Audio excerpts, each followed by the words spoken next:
का model paper है जो बोर्ड एग्जाम 2027 के लिए सबसे ज़्यादा महत्वपूर्ण है। मेरे प्यारे बच्चों, पूरा पेपर एकदम अच्छे से आंसर के साथ हल करके आपको बताने वाले हैं, तो आप लोग वीडियो को पूरा अंत तक देखिएगा। यदि आप वीडियो को पूरा अंत तक देखते हैं तो ये मेरी गारंटी है कि आप बोर्ड एग्जाम 2027 में 70 में 70 अंक जरूर लेकर आओगे, क्योंकि इस मॉडल पेपर में जितने भी प्रश्न हैं सारे प्रश्न बोर्ड एग्जाम के लिए मोस्ट इम्पॉर्टेंट है और आपके बोर्ड एग्जाम में 100% पूछे जाएंगे। तो मेरे प्यारे बच्चों, यहाँ पर लिखना है आपको अनुक्रमांक यानी रोल नंबर, यहाँ पर लिखना है नाम। और ये हिंदी का मॉडल पेपर है जो बोर्ड एग्जाम 2027 के लिए सबसे ज़्यादा महत्वपूर्ण है। समय होता है 3 घंटे 15 मिनट का और पूर्णांक होता है मेरे प्यारे बच्चों 70 का। यहाँ पर देखिए निर्देश में क्या है, सभी प्रश्न करने अनिवार्य होते हैं। पेपर 2 खंड में होता है मेरे प्यारे बच्चों, खंड आ और खंड बा। ठीक है। खंड आ में 1 अंक के 20 बहुविकल्पीय प्रश्न होते हैं जिनका उत्तर आपको OMR शीट पर देना होता है। खंड आ के प्रत्येक प्रश्न का निर्देश पढ़कर केवल OMR उत्तर पर ही उत्तर दें। उत्तर देने के पश्चात उसे काटे नहीं, इरेजर तथा व्हाइटनर का प्रयोग ना करें। प्रश्न के अंक उसके सामने अंकित होते हैं कि कौन सा प्रश्न कितने अंक का है, 1 नंबर का है, 2 नंबर का है, 4 नंबर का है। खंड बा में 50 अंक के वर्णनात्मक प्रश्न होते हैं जिसे आपको कॉपी पे लिखना रहता है। खंड बा में सभी प्रश्नों के उत्तर एक साथ ही करें। प्रथम प्रश्न से आरंभ कीजिए तथा अंतिम प्रश्न तक करते जाइए। जो प्रश्न ना आता है उस पर समय नष्ट ना कीजिए। वीडियो को लाइक करेंगे, चैनल पर नए होंगे चैनल को सब्सक्राइब करें। खंड आ, इसमें 20 बहुविकल्पीय प्रश्न पूछे जाते हैं और इनका उत्तर आपको OMR शीट पर देना होता है। तो चलिए देखते हैं। प्रश्न नंबर 1 है, मोस्ट इंपॉर्टेंट है, क्या भूलूं क्या याद करूं, रचना की विधा है। संस्मरण है, आत्मकथा है, जीवनी है या फिर कहानी है। तो क्या भूलूं क्या याद करूं, ये आत्मकथा है। और किसकी आत्मकथा है, हरिवंश राय बच्चन का। ध्यान रखेंगे, क्या भूलूं क्या याद करूं, ये रचना है हरिवंश राय बच्चन का और आत्मकथा विधा की रचना है। तो आपका बी ऑप्शन राइट हो जाएगा। इसके बाद प्रश्न नंबर 2 है, निर्मला उपन्यास के लेखक कौन हैं। मुंशी प्रेमचंद हैं, भगवती चरण वर्मा हैं, चंद्रधर शर्मा गुलेरी हैं, बाल मुकुंद गुप्त हैं। तो निर्मला उपन्यास के रचनाकार हैं मुंशी प्रेमचंद। पहला ऑप्शन बिल्कुल राइट हो जाएगा। तीसरा प्रश्न है, इंपॉर्टेंट है, अपनी खबर रचना की विधा है। एकांकी है, संस्मरण है, नाटक है, आत्मकथा है।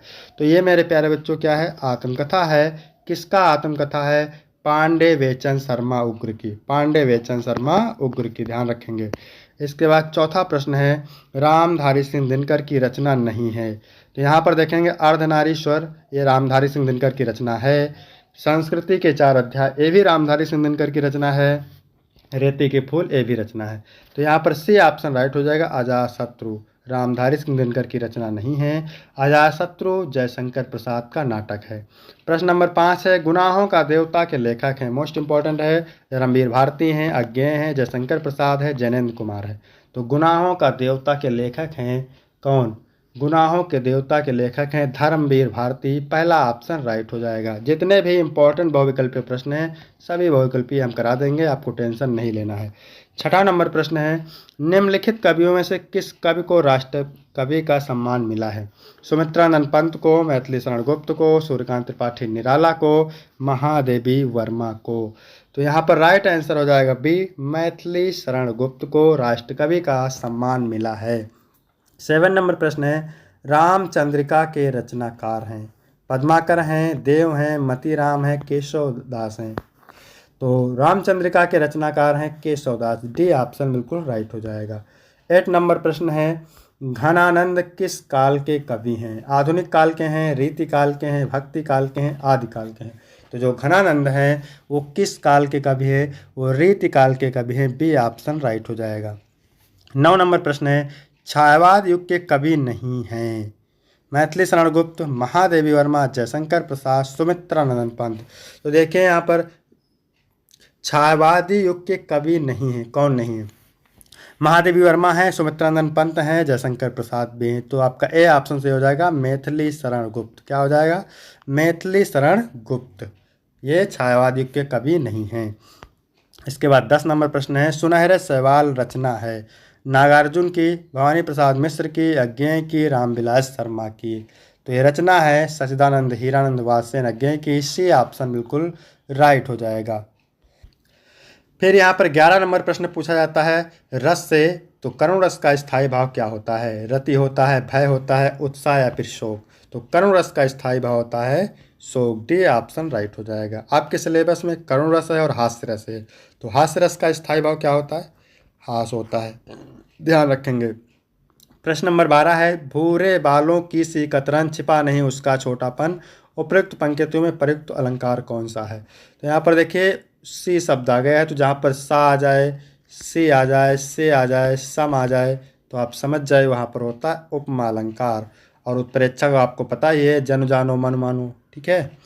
इसके बाद में 13 नंबर प्रश्न है छंद पढ़ते समय आने वाले विराम को क्या कहते हैं? मात्रा कहते हैं, गति कहते हैं, लय कहते हैं, यति कहते हैं? तो इसको कहते हैं यति कहते हैं।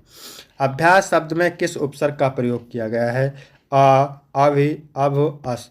तो अभ्यास शब्द में किस उपसर्ग का प्रयोग किया गया है? तो उपसर्ग किसी शब्दांश के पहले लगते हैं, तो अभी उपसर्ग का प्रयोग किया गया है। बी ऑप्शन राइट हो जाएगा। इसके बाद 15 नंबर क्वेश्चन है पंचतंत्र में कौन सा समास है? कमेंट करो। कर्मधारय समास, द्वंद्व समास, अव्ययीभाव समास, द्विगु समास। तो पंचतंत्र में द्विगु समास है, ठीक है। देखिए पंच का मतलब 5 संख्या आ गई, तो जहाँ पर संख्या आ जाए, पहला पद संख्या आ जाए, तो वहाँ पर आपको द्विगु समास बताना है, ठीक है। जैसे पंचतंत्र हो गया, चौराहा हो गया, इस तरह से। 16 नंबर है दिनकर, दिवाकर, भास्कर किस शब्द के पर्यायवाची हैं? सूर्य के, आकाश के, राजा के या फिर बादल के? तो दिनकर, दिवाकर, भास्कर जो है सूर्य के पर्यायवाची है। ए ऑप्शन बिल्कुल राइट हो जाएगा। इसके बाद 17 नंबर क्वेश्चन है, क्या कह रहा है? 17 नंबर क्वेश्चन युवाम शब्द में कौन सी विभक्ति एवं वचन है? तृतीय विभक्ति एक वचन, प्रथमा विभक्ति द्विवचन, द्वितीय विभक्ति बहुवचन, पंचमी विभक्ति एक वचन। तो इसमें है प्रथमा विभक्ति द्विवचन। क्या है? प्रथमा विभक्ति द्विवचन। बी वाला राइट हो जाएगा। 18 नंबर प्रश्न है मोहन द्वारा चित्र बनाया गया इस वाक्य में वाच्य है। वाच्य से एक प्रश्न पूछा जाता है, तो ये प्रश्न पूछा जाता है वाच्य कितने प्रकार के होते हैं? तो आपको बता देना है 3 प्रकार के होते हैं। अब यहाँ पर है मोहन द्वारा चित्र बनाया गया इस वाक्य में कौन सा वाच्य है? कर्मवाच्य है, कर्तृवाच्य है, भाववाच्य है? इनमें से कोई नहीं। तो जहाँ पर किसी सेंटेंस में, किसी वाक्य में आपको द्वारा शब्द मिल जाए, तो आपको लगा देना है कौन सा वाच्य? कर्मवाच्य। ए ऑप्शन राइट हो जाएगा। इसके बाद 19 नंबर प्रश्न है सूरज निकला और चारों ओर प्रकाश फैल गया, उपयुक्त वाक्य किस प्रकार का है? सरल है, संयुक्त है, मिश्रित है? तो जब 2 वाक्य जुड़े हों और से, तो वहाँ पर होता है संयुक्त वाक्य। कौन सा वाक्य होता है? संयुक्त वाक्य। जब 2 वाक्य किससे जुड़े हो? और से जुड़े हो, तो संयुक्त वाक्य होता है। देख लो, सूरज निकला और चारों ओर प्रकाश फैल गया, तो यहाँ पर हो जाएगा संयुक्त वाक्य। एक प्रश्न और पूछता है रचना के आधार पर वाक्य कितने प्रकार के होते हैं? तो बताना है 3 प्रकार के होते हैं। रचना के आधार पर वाक्य 3 प्रकार के होते हैं, सरल, संयुक्त और मिश्र, ठीक है। फिर 20 नंबर प्रश्न है कौन सा शब्द सर्वनाम है? मोहन है, बगीचा है, तुम है, सच्चा है? तो सर्वनाम शब्द क्या है? तुम, मैं, वह, ही, सी, इट, राम सीता है ना। ही, सी, इट पढ़े हो ना इंग्लिश में। वह, मैं, तुम, ये सब क्या है? सर्वनाम शब्द हैं। मोहन, बगीचा और सच्चा क्या है? संज्ञा शब्द हैं। तो यहाँ पर सी ऑप्शन राइट हो जाएगा। यहाँ तक हो गए 20 बहुविकल्पीय प्रश्न, जो कि बोर्ड एग्जाम के लिए मोस्ट इंपॉर्टेंट है। इसका पीडीएफ आपको मिल जाएगा डिस्क्रिप्शन में, टेलीग्राम की लिंक मिल जाएगी, वहाँ से टेलीग्राम ज्वाइन करेंगे, आपको पीडीएफ मिल जाएगा। इसके बाद खंड बा वर्णात्मक प्रश्न, ये होता है 50 अंक का, और इसका उत्तर आपको कॉपी पे लिखना रहता है। तो यहाँ पर देखेंगे 21 नंबर प्रश्न है निम्नलिखित गद्यांश पर आधारित दिए गए प्रश्नों के उत्तर दीजिए। तो मैं आपको इसके ट्रिक भी बताऊंगा कैसे गद्यांश को आपको हल करना है। ये 6 अंक का पूछा जाता है। कितने अंक का? 6 अंक का। गद्यांश के नीचे 3 प्रश्न होते हैं 2-2 अंक के। तो हम लोग कच्ची मिट्टी के मूर्त के समान रहते हैं, जैसे जो जिस रूप का चाहे उस रूप का करे, चाहे राक्षस बनाए चाहे देवता। ऐसे लोगों का साथ करना हमारे लिए बुरा है जो हमसे अधिक दृढ़ संकल्प के हैं, क्योंकि हमें उनकी हर बात बिना विरोध के मान लेनी पड़ती है। पर ऐसे लोगों का साथ करना और बुरा है जो हमारी ही बात को ऊपर रखते हैं, क्योंकि ऐसी दशा में ना तो हमारे ऊपर कोई दबाव रहता है और ना हमारे लिए कोई सहारा रहता है।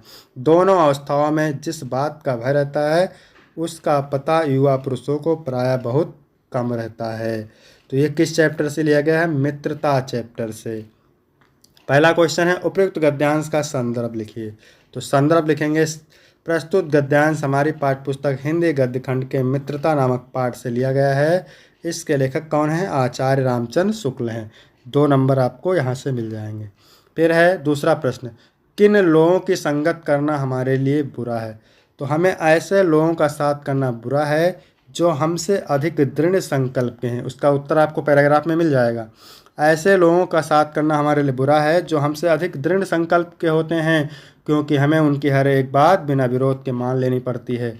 इसके अलावा ऐसे लोगों की संगत करना भी बुरा है जो हमारा ही बात को ऊपर रखते हैं, क्योंकि ऐसी दशा में न हमारे ऊपर कोई दबाव रहता है और न हमारे लिए कोई सहारा रहता है। तो यहाँ से आपको मिल जाएंगे 2 अंक। इसके बाद तीसरा है रेखांकित अंश की व्याख्या कीजिए। तो व्याख्या किसकी करना है? जिसकी रेखा खींची हुई है, यानी यहाँ से लेकर के यहाँ तक की व्याख्या कर देना है। हम लोग कच्चे मिट्टी की मूर्ति के समान रहते हैं, जिसे जो जिस रूप का चाहे उस रूप का करे, चाहे राक्षस बनाओ चाहे देवता। तो इसकी करना है आपको व्याख्या। हेडिंग डालेंगे रेखांकित अंश की व्याख्या। हम लोग कच्चे मिट्टी की मूर्ति के समान होते हैं और हमें अपने संगत का ध्यान रखना चाहिए, क्योंकि हमारी संगत हमारे व्यक्तित्व को प्रभावित करती है। अगर आपको पहले वाला नहीं आता है तो अथवा करके 2 पूछता है, आप दूसरा देख लीजिए, ये वाला कर लीजिए। तो ये पैराग्राफ पढ़ते हैं। अजंता संसार की चित्रकलाओं में अपना अद्वितीय स्थान रखता है। इतने प्राचीन काल के इतने सजीव, इतने गतिमान, इतने बहुसंख्यक तथा कथा प्राण चित्र कहीं नहीं बने। अजंता के चित्रों ने देश विदेश सर्वत्र की चित्रकला को प्रभावित किया। इसका प्रभाव पूर्व के देशों की कला पर तो पड़ा ही, मध्य पश्चिमी एशिया भी उसके कल्याणकर प्रभाव से वंचित न रह सका। देखिए यहाँ पर अजंता शब्द मिल गया, ठीक है। तो यहाँ पर पहला क्वेश्चन है गद्यांश के पाठ और लेखक का नाम। पाठ का नाम क्या लिखेंगे? अजंता, और लेखक का नाम है भगवत शरण उपाध्याय, क्योंकि यहाँ पर देखेंगे तो पैराग्राफ में ही लिखा हुआ है अजंता शब्द, तो इससे आपको पहचान जाना है। इसके बाद दूसरा क्वेश्चन है अजंता किस कला के लिए अद्वितीय स्थान रखता है? तो देखिए इसका उत्तर आपको पैराग्राफ में ही मिल जाएगा। अजंता संसार की चित्रकलाओं में अपना अद्वितीय स्थान रखता है। इसके बाद तीसरा प्रश्न है रेखांकित अंश की व्याख्या। तो व्याख्या किसकी करना है? जिसकी रेखा खींची हुई है, यानी अजंता से लेकर के और वंचित न रह सका, यहाँ तक कि आपको करना है व्याख्या। चलिए देखते हैं व्याख्या में क्या लिखना है। प्रस्तुत गद्यांश में लेखक का कहना है कि अजंता की चित्रकला का विशेष प्रभाव अपने देश पर ही नहीं, विदेश की चित्रकलाओं पर भी पड़ा है। चीन, जापान, इंडोनेशिया आदि पूर्व के देशों में इसके जैसे प्रयोग स्पष्ट रूप से देखने को मिलते हैं। साथ ही ईरान, मिस्र आदि मध्य पश्चिमी एशिया के देशों की चित्रकला भी इसके प्रभाव से अपने को मुक्त नहीं कर सकी है। इसके बाद प्रश्न नंबर 22 है, निम्नलिखित पद्यांश पर आधारित दिए गए प्रश्नों के उत्तर दीजिए। तो ये भी 6 अंक का होता है और इस पद्यांश के नीचे 3 प्रश्न होते हैं 2-2 अंक के। चरण कमल बंदो हरिराई। कवि सूरदास जी कहते हैं कि मैं भगवान श्री कृष्ण के कमल रूपी चरणों की वंदना करता हूँ। कवि सूरदास जी कहते हैं कि मैं भगवान श्री कृष्ण के कमल रूपी चरणों की वंदना करता हूँ। जाकी कृपा पंगु गिर लंघे, जिसकी कृपा से लंगड़ा व्यक्ति पहाड़ को लांघ जाता है। अंधे को सब कुछ दर्शाई और अंधे व्यक्ति को सब कुछ दिखाई देने लगता है। बहिरो सुने, बहरा व्यक्ति सुनने लगता है। गूंग पुण्य बोले और गूंगा पुनः बोलने लगता है। रंक चले सिर छत्र धराई और गरीब आदमी मुकुटधारी राजा बन जाता है। सूरदास स्वामी करुणा में बार बार बंदो तिपाई। कवि सूरदास जी कहते हैं कि मैं ऐसे दयालु भगवान की बार बार वंदना करता हूँ। तो ये पहला चैप्टर है, पद नामक पाठ है, और इसके कवि कौन है? सूरदास है, ठीक है। तो पहला क्वेश्चन आपके एग्जाम में यही पूछेगा, उपयुक्त पद्यांश का संदर्भ लिखिए। संदर्भ लिखना है, प्रस्तुत पद्यांश हमारे पाठ्यपुस्तक हिंदी पद्य खंड के पद नामक पाठ से लिया गया है और इसके लेखक सूरदास जी है। रेखांकित अंश की व्याख्या, तो इसकी व्याख्या मैंने पूरी बता दी है आपको, ठीक है। फिर है तीसरा प्रश्न, बहुत ज़्यादा बार पूछता है, चरण कमल बंदो हरिराई में कौन सा अलंकार है? तो इसमें रूपक अलंकार, ध्यान रखेंगे। चरण कमल में कौन सा अलंकार है? रूपक अलंकार है। फिर यहाँ पे अथवा करके दिया है, उदित उदयगिर मंच पर रघुवर वाल पतंग, बिकसे संत सरोज सब हर्षे लोचन भृंग। संदर्भ देखिए, उपयुक्त पद्यांश का संदर्भ लिखिए। तो ये कहाँ से लिया गया? धनुष भंग से, यानी दूसरा चैप्टर है। और इसके कवि हैं गोस्वामी तुलसीदास। इसके बाद दूसरा प्रश्न है, उदित उदयगिर मंच पर रघुवर बाल पतंग बिकसे संत सरोज सब हर्षे लोचन भृंग में कौन सा अलंकार है? तो इसमें भी रूपक अलंकार है, ध्यान रखेंगे। फिर है रेखांकित अंश की व्याख्या। तो व्याख्या आपको पूरे की करना है, तो चलिए देख लेते हैं व्याख्या। श्री गोस्वामी तुलसीदास जी कहते हैं कि उदयाचल पर्वत के समान बने हुए विशाल मंच पर श्री रामचंद्र जी के रूप में बालसूर के उदित होते ही सभी संत रूपी कमल खिल उठे और नेत्र रूपी भंवरे प्रसन्न हो उठे। मतलब यह है कि श्री राम के मंच पर चढ़ते ही सभा में उपस्थित सभी सज्जन पुरुष अत्यधिक प्रसन्न हो गए। इसके बाद प्रश्न नंबर 23 है। 23 में क्या पूछता है? संस्कृत से गद्यांश पूछता है, ठीक है। संदर्भ सहित अनुवाद कितने अंक का पूछता है? 5 अंक का, और ये मोस्ट इम्पॉर्टेंट गद्यांश है। तो चलिए इसको पढ़ लेते हैं। इयम नगरी विविध धर्माणाम संगम स्थली, यह नगर विभिन्न धर्मों के मिलन का स्थान है। यह नगर विभिन्न धर्मों के मिलन का स्थान है। महात्मा बुद्धा तीर्थकरा पाशर्वनाथ शंकराचार्य कबीर गोस्वामी तुलसीदास अन्य च बहुआ महात्मना अत्र आगत सोवियान विचारान प्रसारेण। महात्मा बुद्ध तीर्थकर पाशर्वनाथ शंकराचार्य कबीर गोस्वामी तुलसीदास और अन्य बहुत से महात्माओं ने यहाँ आकर के अपने विचारों को फैलाया। न केवलम दर्शने साहित्य धर्मे, केवल दर्शन साहित्य धर्म में ही नहीं अपितु माने बल्कि कला क्षेत्र में भी यम नगरी, यह नगरी विभिन्न कलाओं और शिल्पाओं के लिए संसार में प्रसिद्ध है। अथवा करके दिया हुआ है। वाराणसी सुविख्याता प्राचीना नगरी, मोस्ट इम्पोर्टेंट है। वाराणसी बहुत प्रसिद्ध प्राचीन नगर है। इयम विमल सलिल तरंगाया गंगाया कूले स्थिता, यह स्वच्छ जल के तरंगों वाले गंगा के किनारे स्थित है। अस्या घट्टा नाम वलयाकृत पंक्ति धौलायाम चंद्रिकायाम बहुरास्ते, इसके घाटों की घुमावदार आकृति सफ़ेद चांदनी में बहुत सुशोभित होती है। अगणिता पर्यटका सुदेरेभ्या नित्यम अत्र आयंत, असंख्य यात्री दूर दूर देशों से रोज यहाँ आते हैं। अस्या घट्टानाम च शोभाम बिलोक के इमाम बहु प्रशासनते, और इसके घाटों की शोभा को देख करके इसकी बहुत प्रशंसा करते हैं। संदर्भ लिखना है। प्रस्तुत गद्यांश हमारी पाठ्य पुस्तक संस्कृत खंड में संकलित वाराणसी नामक पाठ से लिया गया है, और ये दोनों पैराग्राफ वाराणसी से ही लिए गए हैं और दोनों मोस्ट इम्पॉर्टेंट है। इनको आप जरूर तैयार करेंगे। फिर 24 नंबर प्रश्न है, निम्नलिखित संस्कृत श्लोकों का संदर्भ सहित हिंदी में अनुवाद कीजिए। ये भी कितने अंक का होता है? 5 अंक का। सर्वे भवन्ति सुखिना, सभी सुखी हों, मोस्ट इम्पॉर्टेंट है। सर्वे माने सभी, भवन्ति माने हों, सुखिना माने सुखी, सभी सुखी हों। सर्वे संतु निरामय, और सभी निरोग हों यानी निरोगी हों। सर्वे भद्राण पश्यन्तु, सभी कल्याण को देखें। माँ कश्चित दुख भाग भवेत, और कोई दुख का भागी ना हो। मोस्ट इम्पॉर्टेंट है, कई बार एग्जाम में पूछा जाता है। प्रस्तुत संस्कृत गद्यांश हमारी पाठ्य पुस्तक के संस्कृत खंड में संकलित भारतीय संस्कृत पाठ से लिया गया है। यहाँ पर गद्यांश नहीं लिखना है, श्लोक लिखना है। फिर अथवा करके दिया हुआ है। मरणम मंगलम यत्र विभूति च विभूषणम, यानी यत्र माने जहाँ, मरणम माने मरना, मंगलम माने मंगलकारी है, विभूति च विभूषणम, और जहाँ की राख एक प्रकार का आभूषण है। कोपीनम यत्र कोसे, और जहाँ की साड़ियाँ रेशमी हैं।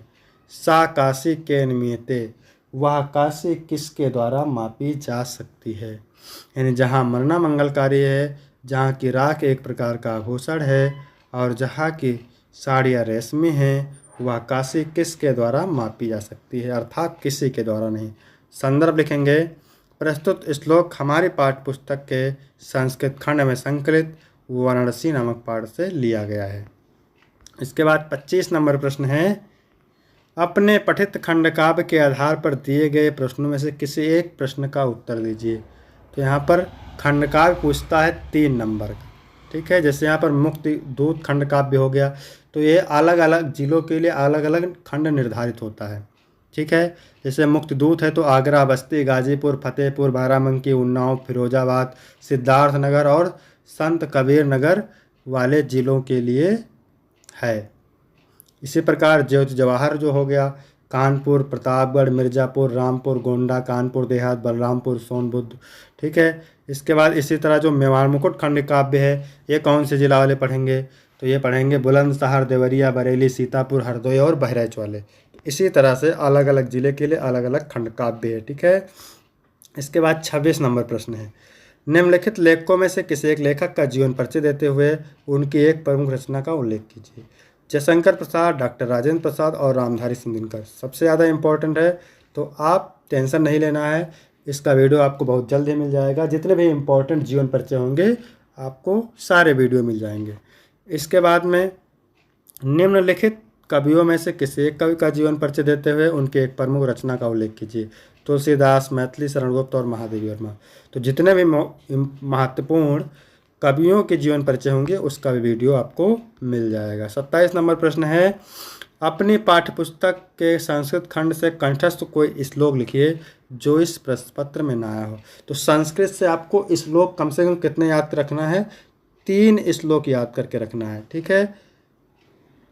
3 श्लोक 2-2 लाइन के याद करके रखना है, क्योंकि यहाँ पूछ रहा है अपने पाठ्यपुस्तक के संस्कृत खंड से कंठस्थ कोई श्लोक लिखिए जो इस पेपर में ना आया हो। पेपर में ना आने की बात कहाँ की हो रही है, चलो उसको भी बता देते हैं आपको। जो यहाँ पर पूछता है संस्कृत का पद्यांश, ठीक है, संदर्भ से अनुवाद करने के लिए, तो एक ये पूछा गया अथवा करके, एक ये पूछा गया, 2 पूछ लिए गए, ठीक है। तो आपको 3 याद रखना है, क्योंकि कह रहा है कि जो इस पेपर में ना आया है वही लिखना है। तो 3 श्लोक आपको याद करके रखना है, तभी आपको 2 अंक मिलेंगे। फिर 28 नंबर प्रश्न है, अपने मोहल्ले की नालियों की समुचित सफाई के लिए नगर निगम के स्वास्थ्य अधिकारी को पत्र लिखिए। मोस्ट इम्पॉर्टेंट है, इसको तैयार करवा देंगे हम, 4 अंक का होता है, कई बार एग्जाम में पूछा जाता है, हमेशा अक्सर पूछा जाता है। फिर 29 नंबर प्रश्न है, निम्नलिखित में से किन्हीं 2 प्रश्नों के उत्तर संस्कृत में दीजिए। 4 प्रश्न हैं, 2 प्रश्न करने रहेंगे और 1-1 नंबर के होंगे, 2 नंबर आपके यहाँ से मिल जाएंगे।